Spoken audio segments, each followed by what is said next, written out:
बॉलीवुड में काम करने का सपना हर एक्टर का होता है, चाहे वो हिंदुस्तानी हो या फिर पाकिस्तानी। वैसे कला की तो कोई सरहद नहीं होती, जैसे आतंक का कोई मजहब नहीं होता। लेकिन एक बार फिर से एक हमले की वजह से पाकिस्तानी एक्टर्स को कटघरे में खड़ा कर दिया है।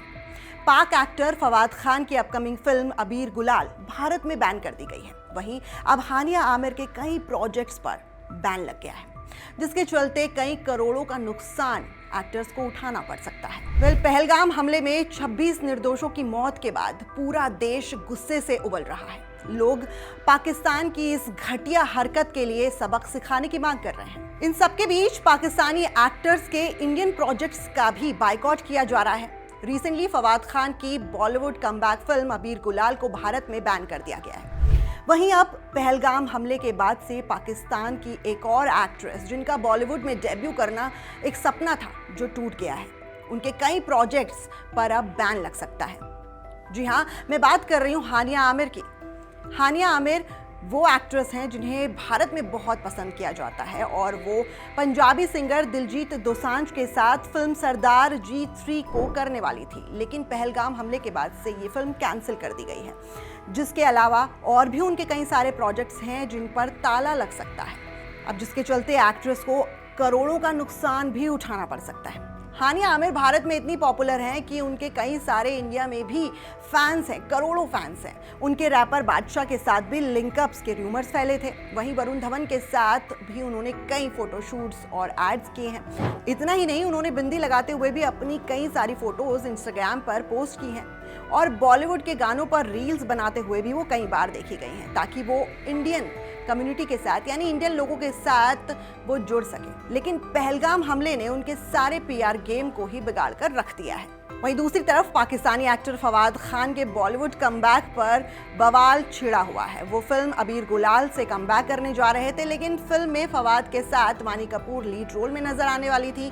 फिल्म के गाने भी रिलीज हो गए थे। गाना और पोस्टर आने के बाद से तो बवाल शुरू हो ही गया था, लेकिन पहलगाम अटैक के बाद अबीर गुलाल को इंडिया में बैन कर दिया गया।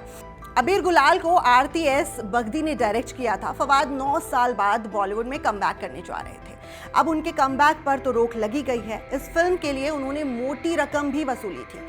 मीडिया रिपोर्ट्स की अगर माने तो अबीर गुलाल के लिए फवाद खान अच्छे खासे पैसे चार्ज कर रहे थे। उन्हें 5 से 10 करोड़ रुपए इस फिल्म को करने के लिए मिले थे। वहीं वानी कपूर की बात की जाए तो उन्हें फिल्म के लिए 1 से 1.5 करोड़ की फीस दी जा रही थी। बता दें कि फवाद खान पाकिस्तानी ड्रामा के लिए एक एपिसोड के लिए 15 से 20 लाख रुपए चार्ज करते हैं। फवाद खान और वानी कपूर के अबीर गुलाल के 2 गाने और एक टीजर भी रिलीज हो गया था। शुरुआत में तो जब फिल्म की अनाउंसमेंट हुई थी तो इसका विरोध ही शुरू हो गया था, लेकिन जब टीजर और गाने आए तो लोगों ने इसे खूब प्यार भी दिया। अब फिल्म जब इंडिया में बैन कर दी गई है तो अब इसके यूट्यूब से गाने भी हटा दिए गए हैं, जिससे भी फिल्म और प्रोडक्शन को काफ़ी नुकसान उठाना पड़ सकता है। सिर्फ यही 2 एक्टर्स नहीं, बल्कि पाकिस्तान के और भी कई एक्टर्स हैं जो बॉलीवुड में कदम रखने की इच्छा रखते हैं और इस लिस्ट में हानिया आमिर, फवाद खान के अलावा मावना होकेन भी शामिल हैं, जो सनम तेरी कसम में आई थी और डिमांड की जा रही थी कि वो सनम तेरी कसम 2 में भी नजर आए। लेकिन ऐसे में जब हालात इस तरह से सामने आ रहे हैं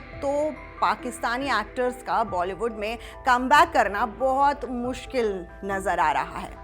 वहीं जो ऑलरेडी प्रोजेक्ट्स चल रहे थे उनको भी बंद कर दिया गया है, जिससे करोड़ों का नुकसान प्रोडक्शन हाउस के साथ एक्टर्स को भी उठाना पड़ रहा है। कुल मिलाकर ये कह लिया जाए कि पाकिस्तानी एक्टर्स हानिया आमिर, फवाद खान जैसे एक्टर्स जो हैं उनके सपनों पर पानी फिर गया है। पाकिस्तानी कलाकारों को करोड़ों का नुकसान तो हुआ ही है, लेकिन हम ये जानना चाहेंगे कि इस मुद्दे पर आपकी क्या राय है। हमें कमेंट सेक्शन में ज़रूर बताइएगा। अगर फेसबुक पर देख रहे हैं तो फॉलो करना मत भूलिएगा और अगर यूट्यूब पर देख रहे हैं तो चैनल को सब्सक्राइब करे बिना मत जाइएगा।